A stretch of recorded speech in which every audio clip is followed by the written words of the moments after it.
बिस्मिल्लाहिर्रहमानिर्रहीम। अस्सलाम वालेकुम नाज़रीन, आप देख रहे हैं रिपोर्ट पाकिस्तान। नाज़रीन, अभी अभी ये वीडियो गोजरा से एक दोस्त ने शेयर की थी, तो मैंने कहा कि आप लोगों के साथ शेयर कर दूं कि ये वीडियो सबको हैरान कर रही है कि ये आसमान पर ये एक रोशनी की लाइन जो एक ट्रेन की मानद चल रही है, ये क्या है? अभी इसके ऊपर हम कुछ नहीं कह सकते ये क्या है। आप भी देखें और अपने अंदाज़े के मुताबिक, अपनी तहकीक के मुताबिक कमेंट बॉक्स में लिखिए ये क्या है।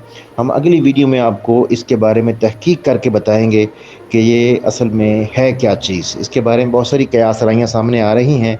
आप इस वीडियो को एंड तक देखिएगा और फिर अंदाज़ा लगाइएगा कि ये है क्या, और फिर कमेंट बॉक्स में अपने कमेंट करके इसका इज़हार ज़रूर कीजिएगा।